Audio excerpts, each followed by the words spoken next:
Hi, I'm Yaakov Katz, and welcome to another episode of the Jewish People's Podcast by JPPI. Israel is at a crossroads. Does it move forward towards the second stage of a hostage deal that will bring back the remaining hostages in the Gaza Strip, but will also include a declaration that the war is over and a complete withdrawal of IDF troops from the Gaza Strip? Or does it try to extend stage one, the stage that we are still in, that will see just a little gradual release of some of the hostages in exchange for Palestinian prisoners, but will not lead to an end of the war and will not lead to the release of all of the hostages? The person who has to make a decision here to some extent is Prime Minister Benjamin Netanyahu, who is facing some political challenges within his own coalition. Finance Minister Tal Schneider has told Netanyahu that if he ends the war in Gaza, Smotrich and his religious Zionist party will topple Netanyahu's coalition and then trigger a new election. So what does Netanyahu want to have happen? And what does President Donald Trump want to see happen?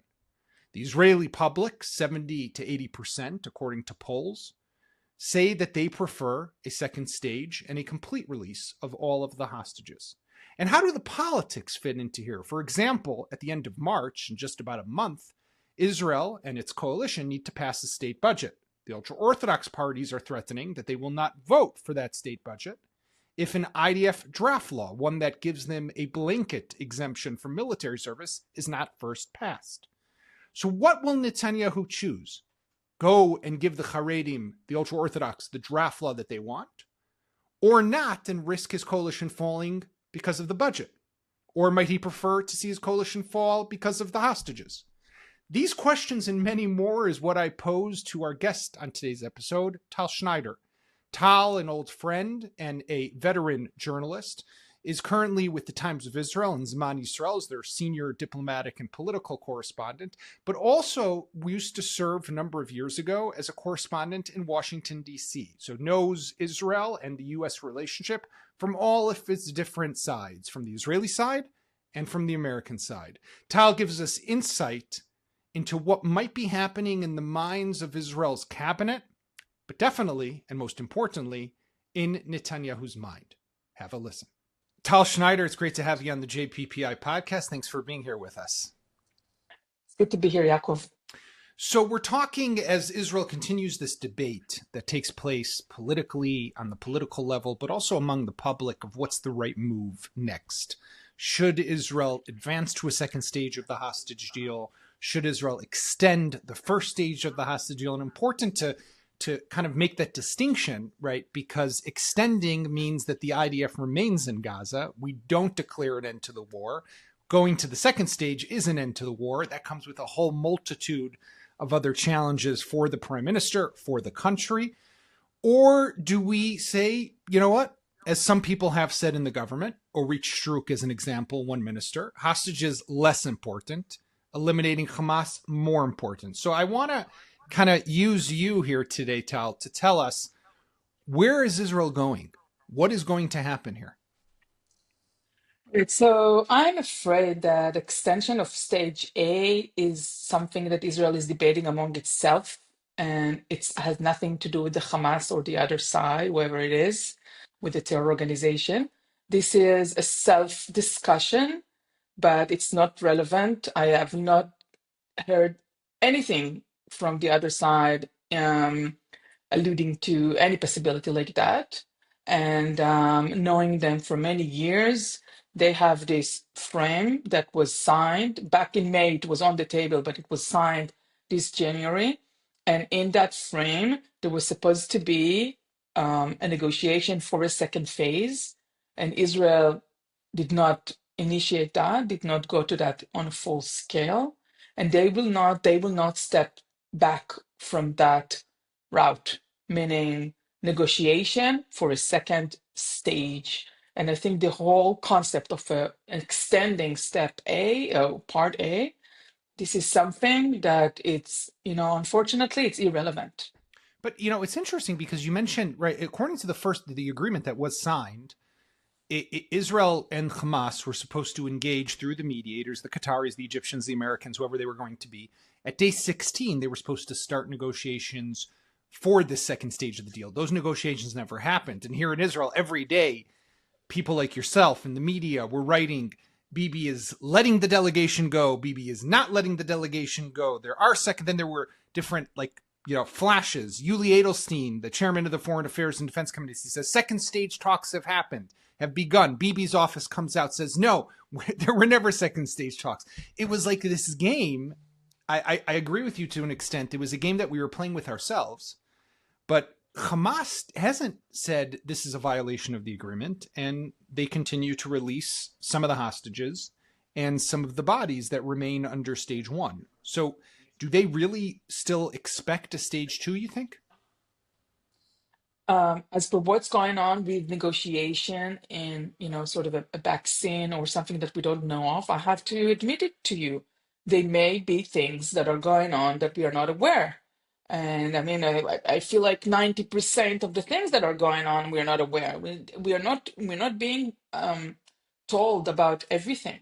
We might have negotiation going on in a sort of a back scene that we don't know the details of them. So but definitely I did not see any indication for extension of phase A. I did see some, there's something going on in the background.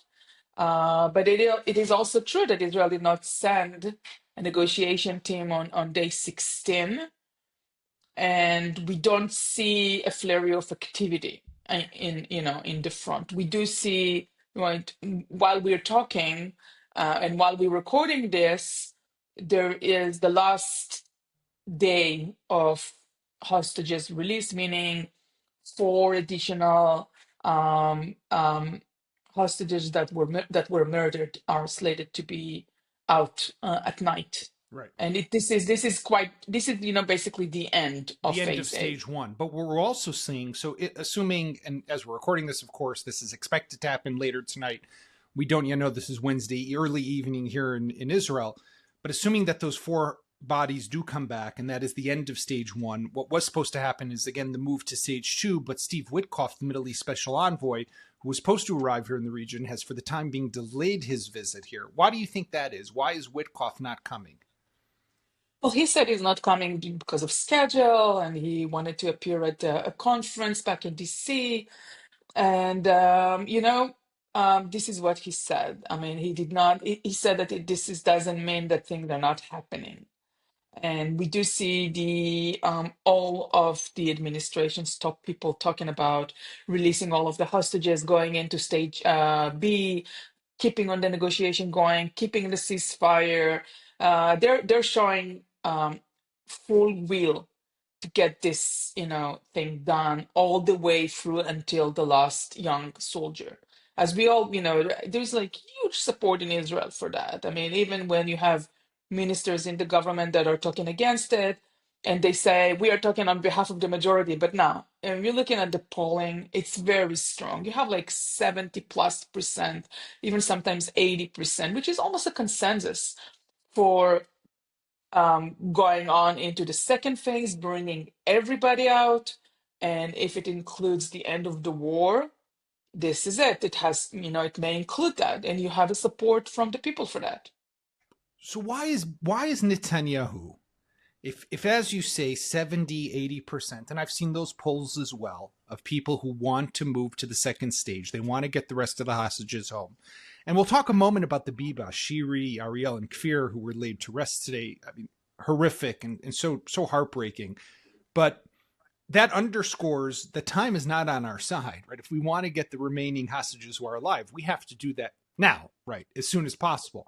Mm-hmm. If Bibi knows it's so popular, and this is a guy who for his career has played to the public opinion, why is he not doing what the people want? Because Bezalel Smotrich is partnering government, told him directly, if you go to the second phase of the deal, I am stepping out of the government. And the meaning is the end of his government. So he's trying to get the people out. I think he wants to get the people out without dismantling his government. And he's trying to come up with something that will satisfy both Smotrich and and get the deal done, and all, satisfy Smotrich and Trump, but he doesn't want his government dissolved. Smotrich's problem is what exactly with the second stage? What is Smotrich against there? He obviously wants the hostages, but something there bothers him. What is it? Right. They both him and Strzok, the other senior minister they say it out loud. They say we need to continue the fighting on the ground in order to bring down the Hamas leadership. And part of the demands of the Hamas for the second phase is an announcement by Israel that the war is over. I mean, basically, Yaakov, I do not know to tell you what a statement like that means for me. I mean, I can have my prime minister, yelled at in the street if you want to. It's empty words. Right. Because what do you mean by the war is over? Okay, so you say the war is over, and then what? The other side will breach it, as we all know, and the war is back. So exactly. So I mean, Tal, this is what I don't understand. So let's say Bibi were to say, okay, fine, war's over. Get back the hostages. Waits a month, and then goes back into Gaza to take on Hamas. I mean, can't Bibi and Smotrich reach some sort of agreement here? That Bibi says war's over, winks at Smotrich. Smotrich smiles, says, okay, I'm against it, but I'll swallow hard. We'll move forward. We'll get back the people. Then if we need to, we renew the war. And as you said, Hamas will likely do something to breach the ceasefire agreement anyhow. Just today, there were rockets fired. I mean, they'll do this again in the future. I think one of the problems for the Israeli people these days is that the leadership doesn't show any sophistication. It doesn't show any vision and any ability to maneuver and to be, more sophisticated. And that's hurtful to watch that. You expect from your leader. I mean, he is very tactful and master of tactics and politics when it comes to holding his government, and is if he is really good at deceiving his own ministers and partners. So where is that? Where are those characteristic when it comes to the world stage? It's absent. And many people think that the war for 16 months now was also not conducted in a masterful way. Some of it, yes, in Lebanon, but definitely not in the southern part of Israel. It was a war of aggressiveness. It was not quick, fast, and strong as it should have been. And it was not it was not it was not sophisticated in any way, and it continues right now. I mean, the Israeli side, to my understanding, doesn't show any negotiation skills. But why do you think that is? I mean, you just brought up the contrast with Lebanon. Such success. We heard, for example, the head of the Mossad give a speech yesterday at a conference in Tel Aviv and talk about the beeper attack. I mean, something that really the whole world now knows about, right? So quick, such penetration, elimination of Nasrallah, who was just buried the other day. I mean, really high infiltration and elimination. With Hamas, slower, more difficult, more tedious, and always it always felt throughout these last 16 months, especially during the high intensity stage, we go in 5 feet, we go back 5 feet. It was like constantly in and out, going back into the same places, not clarity on what the objectives are, going into Jabalia, clearing it out, leaving, then having to go back because Hamas comes back, like also never having a clear diplomatic vision. Why weren't we clear and smarter here? And Jacob, the amount of life we lost. Of course. It's unbelievable. I mean, we do know that war have a cost, but this was devastating, devastating. I mean, even October 24 and November 24, we lost like almost 100 soldiers. For what? It's so sometimes when you look at Israel's IDF and Israel's leadership as well, it feels as if you have Israel point 1 and Israel point 2, Israel 1.0 and 2.0. It's like two different militaries, like IDF 1 and IDF 2. A split personality, a split screen. It's like, we conducted two different wars, actually.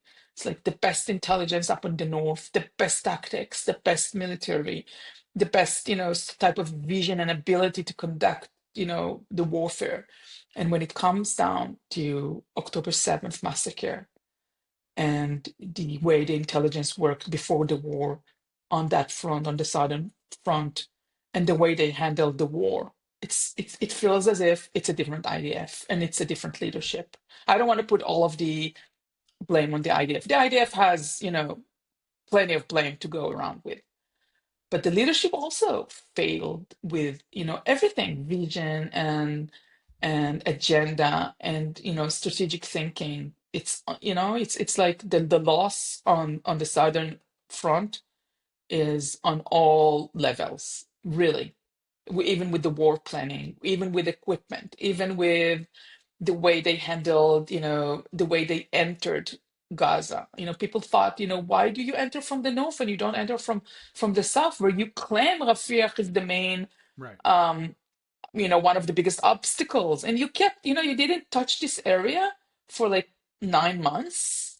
And then afterwards, you claim this is the most important strategic point after you trying to convince us that Rafiah is the most important strategic spot on the map, but you did not touch it for 9 months. So, we're not stupid. It's all skewed. It's all twisted and wrong. Is it Up paralysis? until today. Do you think it's because of the shock and horror of October 7th that to some extent paralyzed the military top levels, the government top levels when it comes to thinking about Gaza, or is it something else? I think it's much more than that. I think, for example, I mean, we had all of those, what we called rounds, right, of attacks with Gaza for so many years. And every time a round was, at the end of the round, people came up, press or ministers or think tanks, and they came up and said, you have to conduct the strategic planning with respect to what's next for Gaza.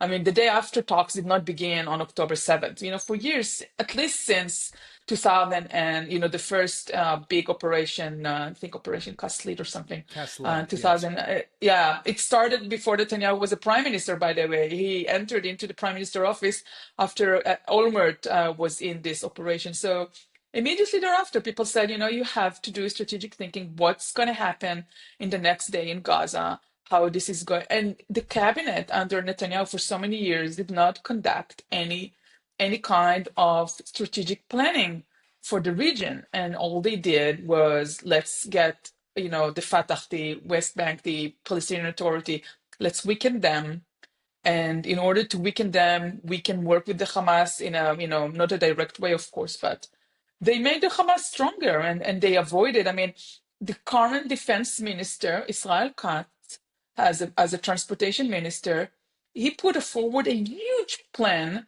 to get Gaza into some sort of on the commerce and the ability to transportation and The artificial island. exactly. And that he was not able to convince the Prime Minister Netanyahu, of course, to gather even one meeting on the subject. So Netanyahu avoided that for years. And when the prime minister avoid that, and you're closing down intelligence units that are doing, they had no agents in Gaza on October 7th. So it's, I mean, the failure is so large, and in my opinion, it's still the case. 16 months after the beginning of the war, they still did not conduct any serious agenda meeting on the issue. So as far as you know, from the reporting that you've been doing and talking to different people, you still don't see a coherent day after plan, because it's also very No. difficult. I mean, I definitely don't see it, but and when you hear ministers in the government, such as Ron Dermer or others who do talk about and are supposed to know what's going on, they say, listen, we can't reveal what's happening because that would undermine the chances of it succeeding. But okay, I mean, still, is there anything out there right now? They are. I think the ministers, maybe they're trying to solve local problems. How do you deal with Rafah cross border crossing?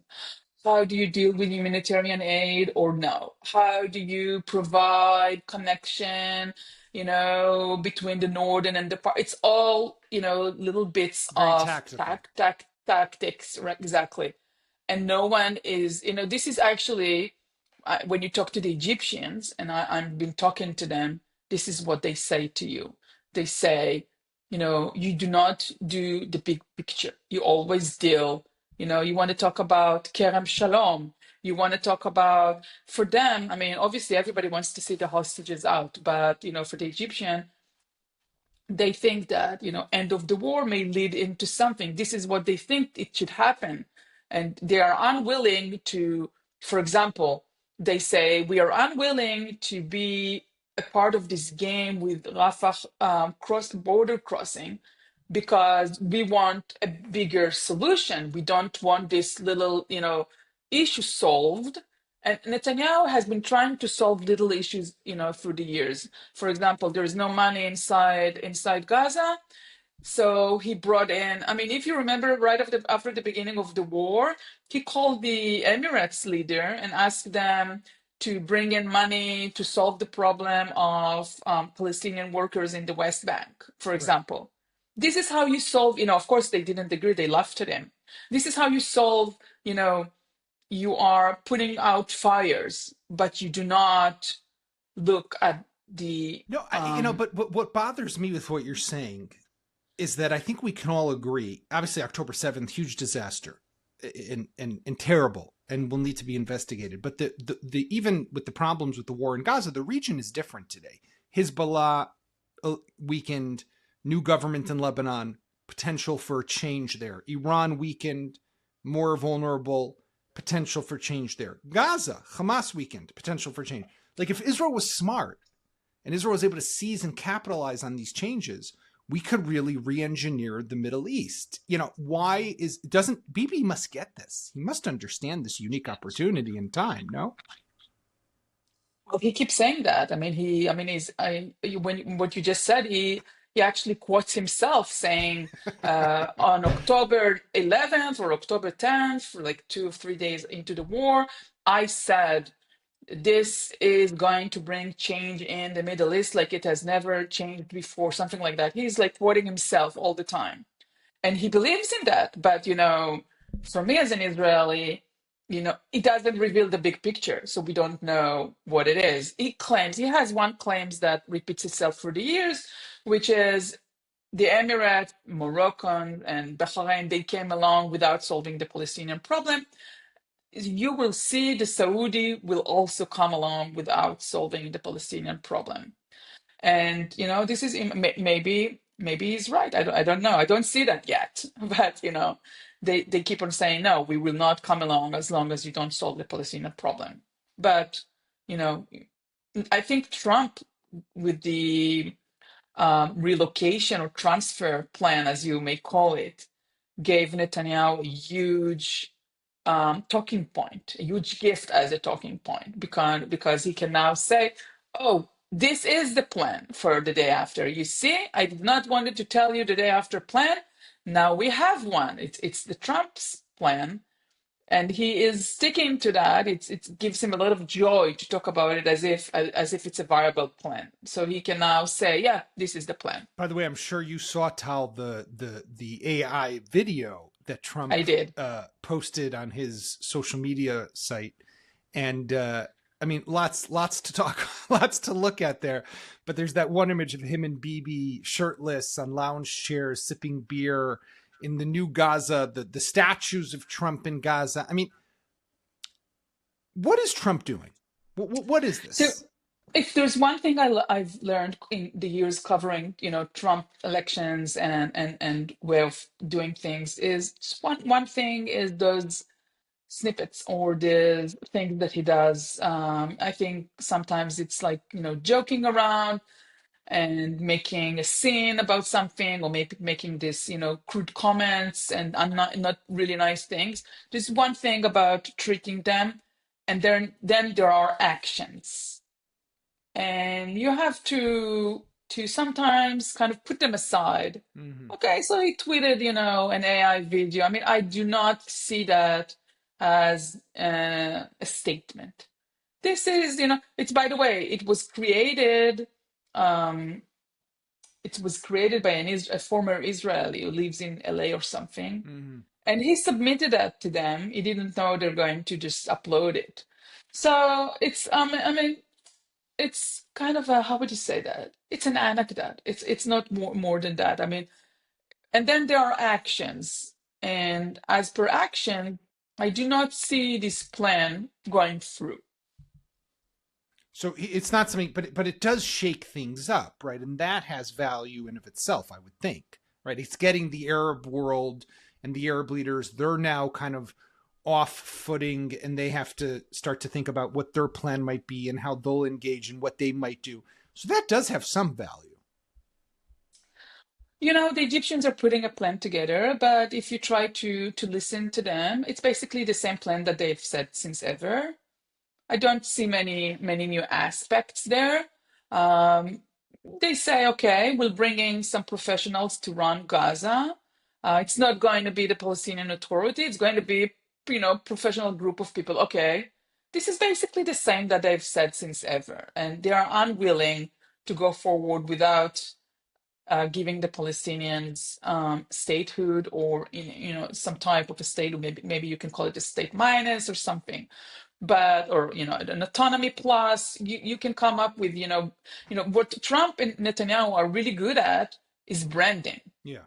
So and maybe Sisi, the president of Egypt, is not so good in branding, and maybe the Jordanian king is also not so good in branding, but those folks are really good at branding. So you can come up with, you maybe you will see some 5,000, 7,000 people move out of Gaza because Yeah, they but were that's nothing that's offered. going to change anything in a big Right, way. but you can Yeah. always upload, after they do it, you can always upload a really nice AI video or some other, real life video saying, you see, Gazans are leaving to live in what, Oklahoma, Vancouver, Ireland, I don't know where. You can upload that. You can Mm-hmm. you can sell it. You can convince the world that this is what's going on, and then you can brand it, and you name it state minus, or autonomy plus, or whatever. And I mean, maybe Egypt will be satisfied with that. I don't know. Right. And then you kind of move on to the next thing. I want to go back for a moment just to talk about the hostages and the second deal. So, in addition to, obviously, you mentioned Smotrich's threat to Netanyahu. If he were to go to stage 2, he would topple the government.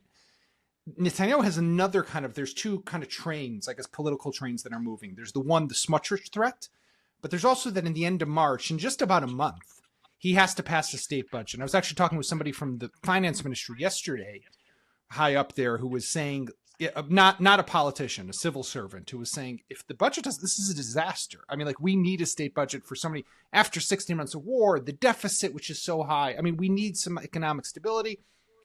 Bibi has to pass the budget. For Bibi to pass the budget, he needs all hands on deck from his coalition, which means he needs the ultra-Orthodox.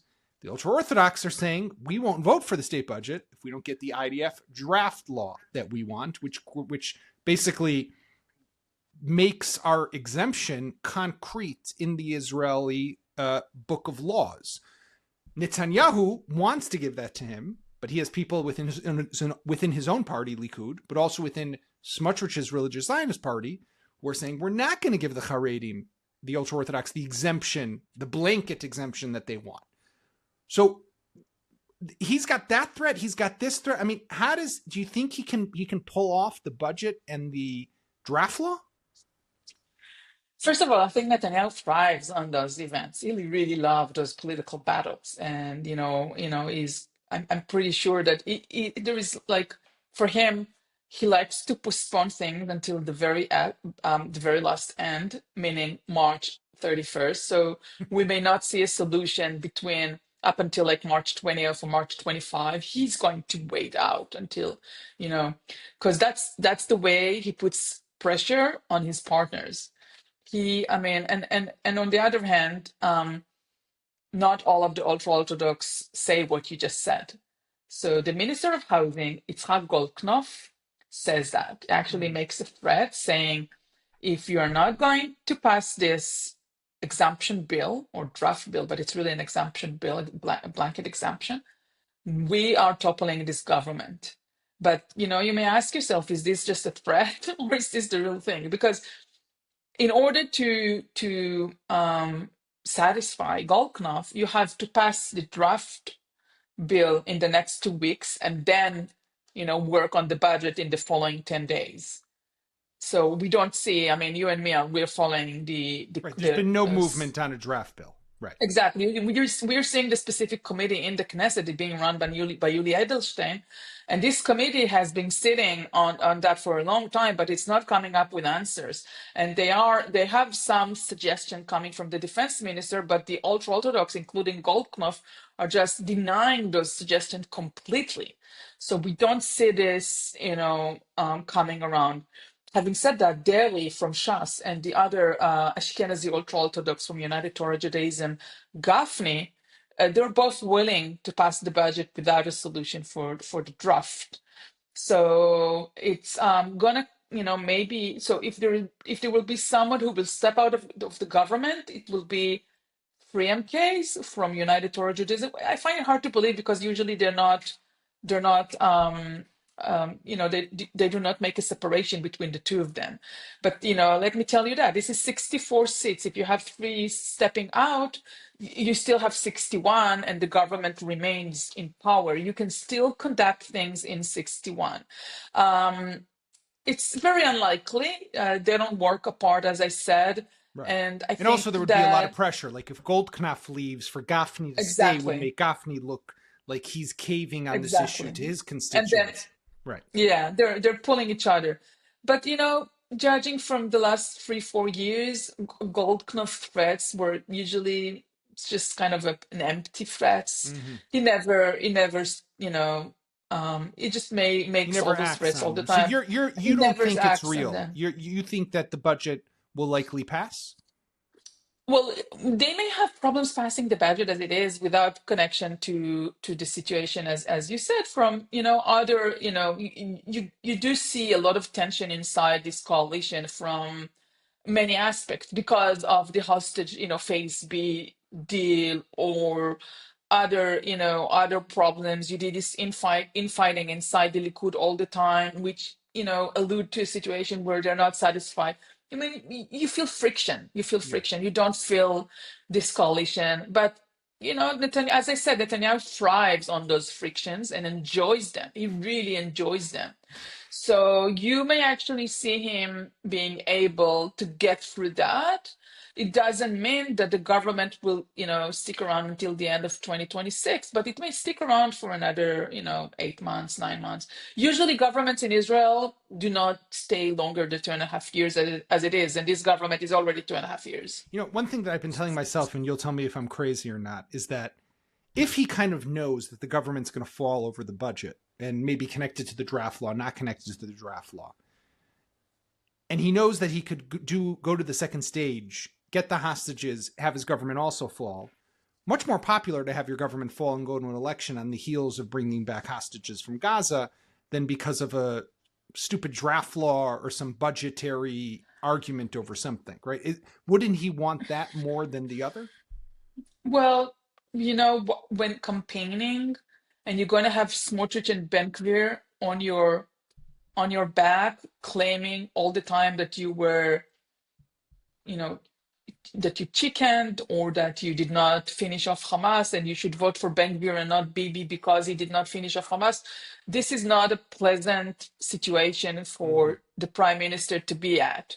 So by the way, I mean, campaigning while the people are out and pay attention, some of the people that get out, they really bash the prime minister. So it's not like the hostages, most of them, like I don't want to politically tag them, but you can sense that most of them are coming from kibbutz or from places, people at the Nova Festival, and the families and the people of those hostages, they're very critical of the government, and rightly so.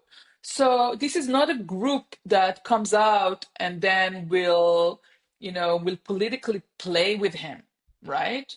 And he is not embraced by them. And by the way, he's terrified by them. You can see that he hardly calls them. He won't call them. He won't visit them. Yeah, he won't visit them. He doesn't even take the time to listen to what the content of their. I mean, you would think the chairman of the cabinet would want to know how the terrorists treat those people. He doesn't even take the time to, I mean, last couple of days ago, he actually called Avera Mengistu family and Hisham Sayed families, people who were captive for 10 years, because he knows their families for a very long time. But all of those kibbutzniks that come out, he's staying away. So I don't think. What's he afraid of, Tal? So they'll yell at him. They'll scream at him. I mean, it's the first time, like, he can't take it. What is he? It's like, I understand he doesn't want to take a picture. Like when the Bibas coffins came back last week with Oded Lifshitz's coffin. I understand he wasn't going to come and greet the coffins. And I actually wrote about how, like, the U.S. president goes to Dover Air Force Base. And this from the time you spent in Washington, right? Well, he actually wanted. Did you know that Netanyahu actually wanted to go and take a picture by the coffin, but the families said to him, "Don't get even close to us." They were so furious because they feel like, I mean, it's tricky because those families are very, very critical of him, and so it's not his comfort zone. So when you say that during a campaign, bringing the hostages back would be a good photo for him, this is, I think, an American way of thinking, and it's not the Israeli way of thinking, because he is detached from them. I mean, Boaz Zalmanovich, the son of Zalmanovich, who was kidnapped at the age of, I think, 86 and murdered, and I think his body was not returned yet. Still being held in Gaza, yeah. Yeah, is very, very old. He was also kidnapped from Nir Oz, if I'm not mistaken. He said, I will, when my father's body will be returned, I will allow only to the people who called me and visited me when I sat Shiva, and the people who called me, I will only allow them to participate in the funeral. And how many of them, and he said, in ministers? And then he said, 0. And he said, how many of them have done so? 0. Yeah. No one, not just Netanyahu, but no one from those ministers of the right wing. It's so upsetting. It really is. It's very upsetting. It's so upsetting. Because being a leader is also in these tough moments. I mean, Yoav Gallant, I'll have a lot of criticism of. He was defense minister on October 7th. He messed up. He was the one leading up to it. But there's that moment when he went down, I forget which kibbutz it was, and he was yelled at. It was Nir Oz. He was yelled at by the Simantov family grandma, who lost her daughter, 3 grandkids, and son-in-law. And she yelled at him, and he stood there and he took it. And that's part of that's part of the job. I mean, it's not for Netanyahu. No. For Netanyahu, it's not part of the job. For Netanyahu, the job is only to get photos with soldiers, or good images, Photoshop photos, or architectured photos, arranged photos. This is the job. It's not funerals and grieveness. It's not part of his job for him. Yeah. Tal, I want to let you go, but I want to ask you one last question before I do. Everyone should follow you on Twitter, and for those who don't, they should, because Tal is or X, whatever it's called these days. But Tal is a prolific poster on X and Twitter, so definitely important to follow. But thank you so much. You posted something a few days ago, which deeply moved me. A picture of you embracing your son, Omri, who you wrote had finished 4.5 years as an officer in the IDF, a Samech Mempe, so a deputy company commander in a combat unit. And you mentioned how he fought in Gaza, in Lebanon, other places, West Bank, of course, and maybe other places as well. And Syria. and how you're relieved to have him home safe and to move on to the next stage in his life.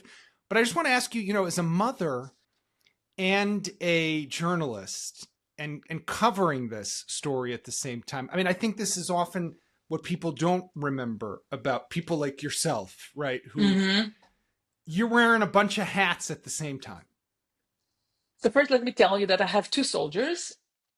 This is my eldest, and he's just done, like, this week. That was his last week. And I also have my daughter, she's 20, and she's also a soldier. She's a tank instructor. But obviously, he was in harm's way. He was inside Gaza for 6 months. Then he was in Lebanon for 1 month. And then he was in Syria for like 2 months inside. And I have to tell you, the first part of Gaza was very, very, very scary. both me and my husband, we were um, paralyzed. We were unable almost to leave the house. And we were sitting, I mean, obviously, my husband went to work, I work from home, but we were, most of the time, we were, unable to sleep at all. And also we felt during that really horrific period that coming from October 7th up until like March of 24, we felt that we are not even allowed to talk about that because some of our friends lost their sons, and we know people who were kidnapped, or we know people who were, escaped from the Nova. And we were like, just keep your mouth shut because this is it, and you are doing fine. And as long as you get like, once in 2 weeks you hear from him, and you're not allowed even to complain about that because we do, we've been, as you know, all of the Israelis, we've been to at least like, a dozen of funerals during that period of time, like the first 6 months. So we know lots of people who lost their life, and this was it's really I think as a parent the most difficult time of my life. And yeah, it's done now. And hopefully, I mean, obviously we'll have, as a combat officer, we will also have to take part in reserve duty, unfortunately. But maybe if we'll have phase two, an announcement of the end of the war in Gaza. And Well, at least you can you sleep a know little better. How's yes, that? yes, we can do that, Hmm. and we can hope for the best, and return of all of our soldiers home, and all of our kids. And maybe a day that we had, with the Bibas funerals, the yesterday, maybe with that, I mean, I hope this will be kind of the last difficult, really really difficult day after. I mean, we do expect more deceased I mean, people who were murdered to come out, but with the babies that were murdered, it was really gruesome, and a very difficult day. So maybe we can, a little bit, this entire country needs breathing. Yeah.